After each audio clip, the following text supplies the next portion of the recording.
할렐루야. 이 시간에 하나님의 은혜와 축복이 넘치기를 축원합니다. 또 유튜브를 통해서 예배드리는 주의 자녀들에게도 주의 은혜가 넘치기를 축원합니다. 사람들마다 습관이 있습니다. 그 습관은 그 사람들의 삶을 대변해 주기도 합니다.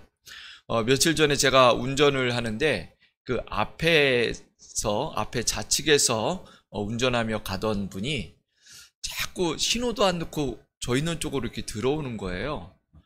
그래서 이제 제가 빵 그랬죠. 위험하니까.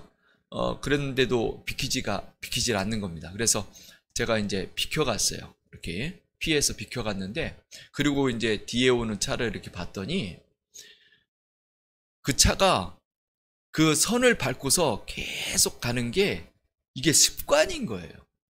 다른 차들이 이렇게 지나가는데도 그대로 그냥 가는 겁니다. 그래서 습관을 잘못 들였구나. 이 자신의 어떤 잘못된 습관으로 인해서 다른 사람들이 위험할 수도 있고요. 다른 사람들이 불편해할 수도 있다라는 거죠. 우리는 이 땅에 살아가면서 어떤 습관들을 가지고 있습니까? 하나님의 자녀는 어떤 습관들을 갖춰야 할까요? 우리가 이 땅에서 하나님을 믿는 데 있어서 좋은 습관들, 아름다운 습관들, 이것은 굉장히 중요한 것입니다. 오늘 말씀을 통해서 우리가 어떤 모습으로, 어떤 습관들로 우리가 살아가야 될지 한번 살펴보았으면 합니다. 오늘 말씀은 사무엘이 이스라엘을 다스리는 가운데 이제는 나이가 많아졌습니다. 그러다 보니까 자녀들이 사무엘을 대신해서 사사로 활동을 해야 되는데, 이 사무엘의 자녀들은 사무엘 같지가 않은 거예요. 사무엘처럼 하나님 앞에 바르고 온전한 그런 모습이 없습니다. 그러다 보니까 장로들이 불만을 갖고 사무엘에게 찾아옵니다.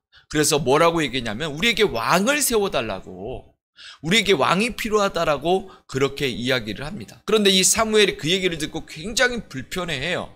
싫어합니다. 그리고는 하나님 앞에 호소하는 거예요.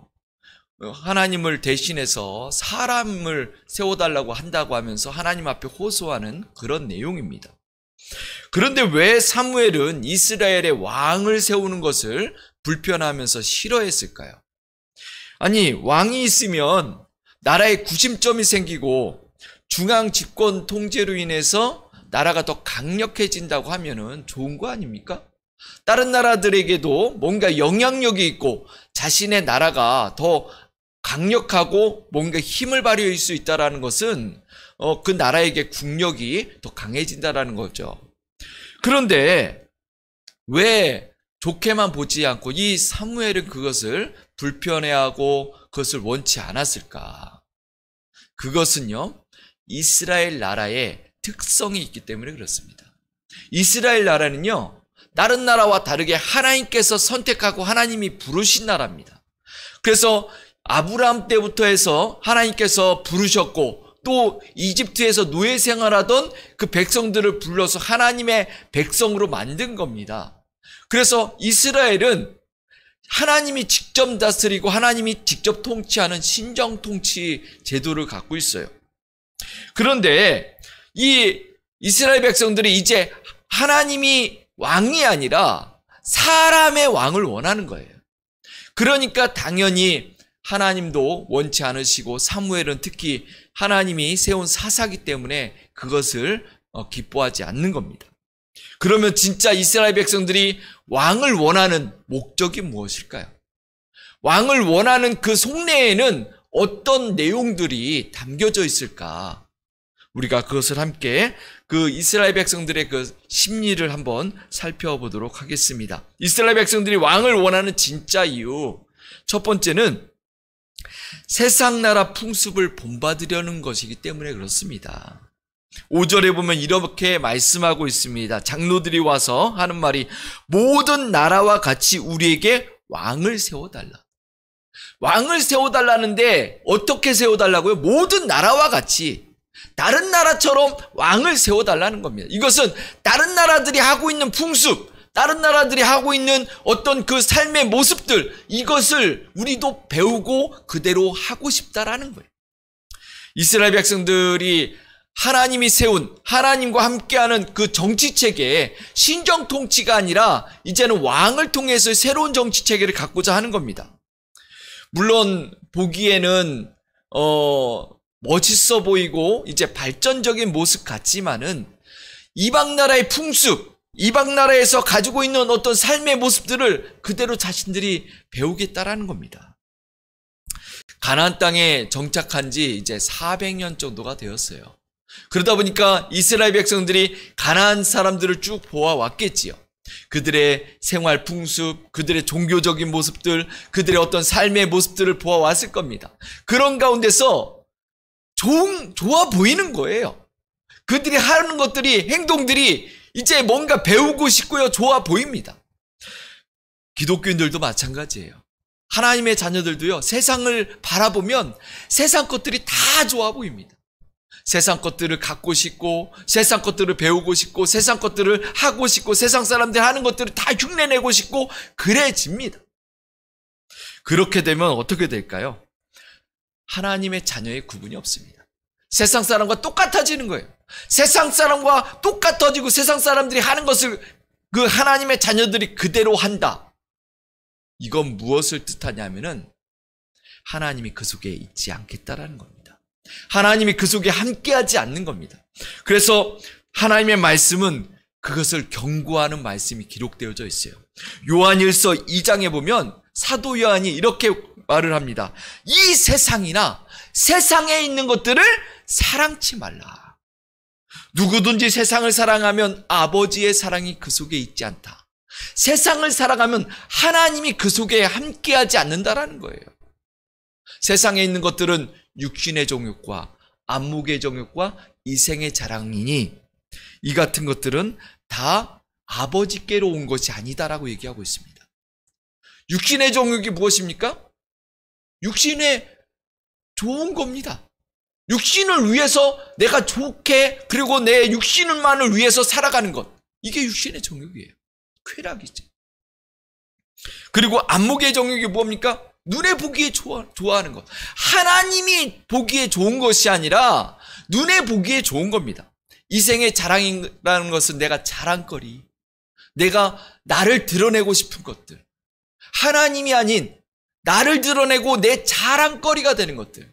선악과를 왜 따먹었습니까? 보기에 좋으니까. 보암직도 하고 먹음직도 하고 지혜롭게 할 만큼 탐스러우니까 그것을 따먹은 거예요. 하나님처럼 되고 싶어서 따먹은 거예요. 우리가 이 땅에서 살아가는 동안에 세상의 것들, 그것을 하나님보다 더 좋게 하고, 그리고 세상의 것들에 빠져버리면 그 속에는 하나님이 있지 않습니다. 하나님이 함께하지 않기 때문에 결국 하나님의 심판의 대상이 될 수밖에 없다라는 거예요. 이스라엘 백성들이 왕을 원했지만 결국에는 이스라엘이 멸망하는 데에는 왕이 타락했고요, 왕을 통해서 나라가 타락했고요, 그래서 하나님을 떠났기 때문에 하나님의 심판을 받을 수밖에 없었습니다. 그래서 이스라엘은 멸망하고 결국 포로로 끌려가는 그런 결과를 낳을 수밖에 없었다라는 거예요. 우리는 세상 풍습이 아니라 하나님을 선택하고 하나님을 따라가는 귀한 주의 자녀들 되기를 축원합니다. 두 번째로 이스라엘 백성들이 왕을 원하는 그 이유 중에 하나는 하나님이 왕 되는 것이 싫기 때문에 그렇습니다. 오늘 말씀 7절에 보면 사무엘에게 하나님께서 이렇게 얘기하십니다. 그들이 너를 버림이 아니요 나를 버려 자기의 왕이 되지 못하게 하려 합니다 라고 얘기하고 있어요. 사무엘을 버리는 것이 아니라 나를 버리는 거다. 하나님을 버리는 거라는 겁니다. 아니, 왜 이스라엘 백성들이 하나님이 왕 되는 것을 싫어할까요? 아니, 하나님이 왕 되면은 더 좋은 거 아닙니까? 하나님이 직접 다스리고 하나님의 보호하심 아래 있고 하나님이 지도해 주면은 얼마나 좋습니까? 그런데 왜 이스라엘 백성들이 하나님이 다스리는 것을 싫어하고 사람들이 통치하고 사람들 자기들끼리 통치하고 자기들끼리 다스리는 것을 원할까요? 그것은요, 하나님이 통치하게 되면 자기들 멋대로 할 수 없기 때문에, 자기들이 원하는 대로 자기들이 하고 싶은 대로 할 수 없기 때문에, 그래서 사람이 통치하는 것을 원하는 거예요. 실제로 전도를 하다 보면은 그런 일들을 겪게 됩니다. 그런 사람들을 만나게 되는데요. 왠지 교회에 가기 싫다는 거예요. 이 전도를 하면은 예수님을 믿고 싶지 않고 교회에 가기 싫다라는 겁니다. 왜 그러냐면은 너무 규제되는 것 같다라는 거예요. 너무 거룩한 것 같다라는 거예요. 내가 하고 싶은 대로 내 마음대로 살고 싶은데 교회에 가면 내가 하고 싶은 것들을 못하게 된다라는 거예요. 한마디로 뭐냐면은 죄 짓고 싶다라는 거예요. 죄가 좋다라는 겁니다. 교회 가면은 죄를 짓지 못하잖아요. 죄를 안 지어야 되잖아요. 그러니까 그게 싫다라는 겁니다. 이게 세상 사람들입니다. 세상 사람들은 죄를 좋아합니다. 세상 사람들은요, 죄를 안 짓는 것을 굉장히 힘들어합니다. 이게 세상 사람들이에요. 하나님이 우리를 다스린다. 내가 하나님을 믿고 하나님 앞에 거룩한 삶을 살기 시작한다. 이것은 죄를 멀리해야 된다는 거죠. 그래서 자신들이 다스리고 자신들이 왕인 자기들끼리 다 마음대로 하고 싶은 그런 삶을 살고 싶은 겁니다. 이게 바로 이스라엘 백성들의 본성이고요, 심리 상태라는 거예요.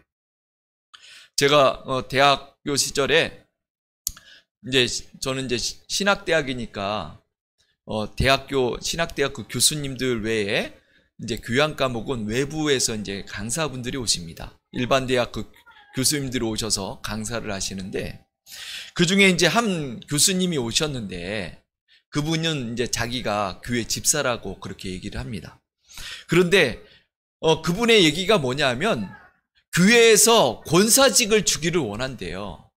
교회를 열심히 다니니까 권사직을 주기를 원하는데 자기는 절대 권사직을 받지 않겠다라고 얘기했다라는 거예요. 그래서 왜 안 받느냐라고 그랬더니, 내가 권사직을 받으면 내가 하고 싶은 것을 하지 못하기 때문에, 나는 아직도 술이 좋고, 나는 아직 담배가 좋고, 나는 아직도 죄가 짓는 것이 아직 좋은데 그것을 끊어야 된다라고 생각하니까 못하겠다라는 거예요. 이건 뭐죠? 아직 죄가 좋다라는 거예요. 아직 죄 가운데 살아가고 있다. 자기 마음대로 살고 싶다라는 거예요. 우리가 교회 다니는 분들 중에도 이런 모습으로 살아가는 분들이 종종 있습니다. 자기가 누려야 되는 것, 내가 정말 끊어야 될 것들을 끊지 못하고 그것이 좋아서 살아가는 모습이죠. 어떻게 보면 인간적인 것 같고 굉장히 멋있어 보일 수도 있습니다. 그러나 이것이 정말 참 하나님의 자녀의 모습일까요? 우리가 스스로 왕이 되어지고 우리끼리 왕이 되어진다면 내가 하고 싶은 것들을 할 수가 있습니다. 그러나 진정한 행복은 찾을 수가 없다라는 거예요. 진정한 행복의 삶은 하나님이 우리를 다스리는 가운데 있습니다. 내가 스스로 무엇을 하고 내가 스스로 개척하고 내 마음대로 살아가다 보면 결국 그 가운데 불행의 삶이 되어질 수밖에 없습니다. 행복은 찾아보기가 힘들다라는 거예요. 점점 불행과 그리고 죄악의 악순환 속에서 어려움 속에 빠져 살아갈 수밖에 없다라는 거예요. 진정한 행복은 하나님께로부터 옵니다. 진정한 행복은 하나님이 주시는 은혜와 하나님이 주시는 축복 가운데 주어지는 겁니다. 내 손에 들고 있는 썩은 고기가 있는데 그 썩은 고기를 그것만 붙들고서 바라본다면 우리에게 새로운 것이 주어지지 않습니다. 그러나 그것을 내려놓고 하나님이 주시는 새로운 아름답고 신선한 그리고 아름다운 그런 은혜를 경험하시길 바랍니다. 하나님이 주관하실 때에는 우리에게 진정한 자유가 있습니다. 하나님이 우리의 삶을 다스릴 때에는 우리는 평안이 주어지고요, 여유가 더 주어지고요, 그리고 언제나 새로운 삶으로, 풍족한 삶으로 우리를 이끌어 가신다는 겁니다. 세 번째로 이스라엘 백성들이 왕을 원하지 않는 이유는 세상의 습관들을 따라가길 원하기 때문에 그렇습니다. 자신에게 있는 그 습관, 세상의 습관을 따라가길 원하고 있기 때문에 그렇다라는 거예요. 오늘 8절 말씀해 보면 이렇게 하나님께서 말씀하십니다. 내가 그들을 애굽에서 인도하여 낸 날부터 오늘까지 그들이 모든 행사로 나를 버리고 다른 신을 섬겼다라고 얘기하고 있어요. 이스라엘 백성들이 이집트에서 나올 때에 잘못된 습관들이 있었습니다. 그게 뭐냐면은 우상을 숭배하는 것, 미신을 믿는 것, 그런 잘못된 습관들, 그리고 노예 습관들이 있었어요. 노예로 지배받고 지배당하던 그런 습관들이 있다 보니까 자꾸 뭔가 누가 억압하고 누가 가르쳐야 되고 누가 지시해야 되고 그런 습관들이 남아있는 거예요. 그것을 버리지 못하다 보니까 지금도 이스라엘 백성들은 왕을 원하는 겁니다. 누군가가 나를 지배하고 다스려 주길 원하는 거예요.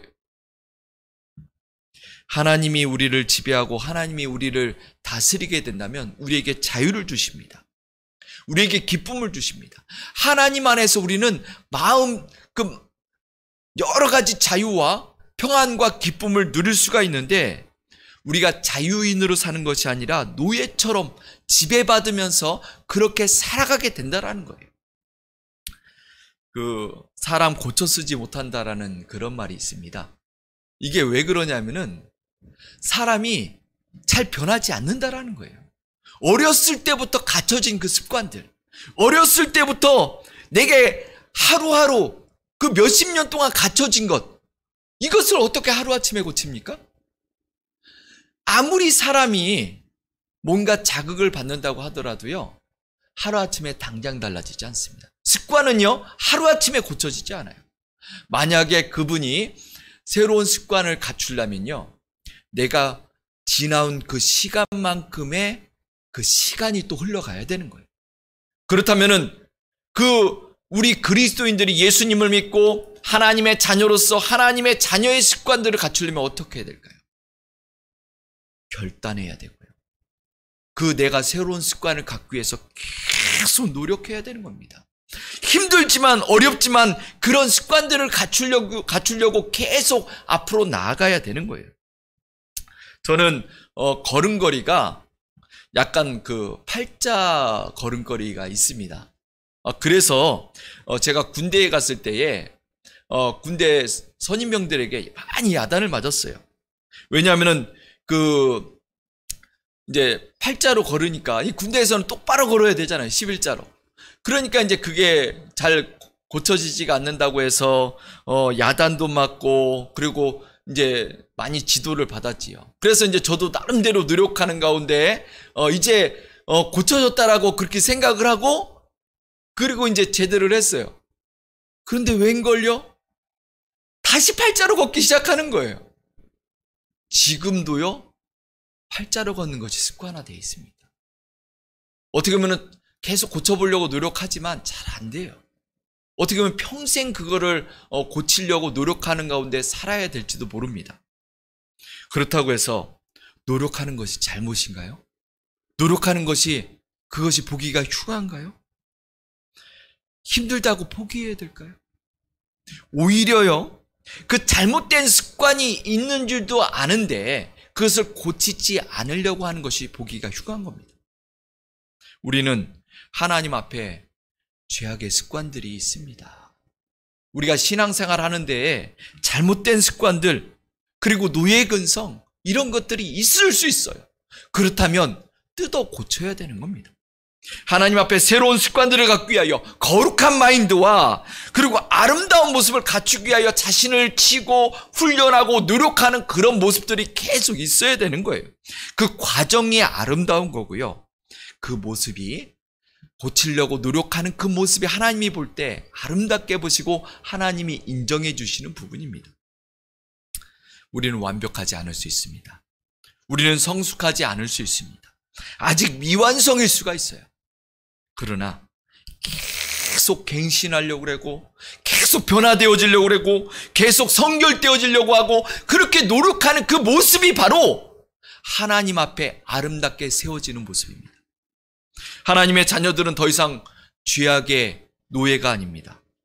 하나님의 자녀들은 더 이상 죄된 노예의 삶을 살아서는 안 됩니다.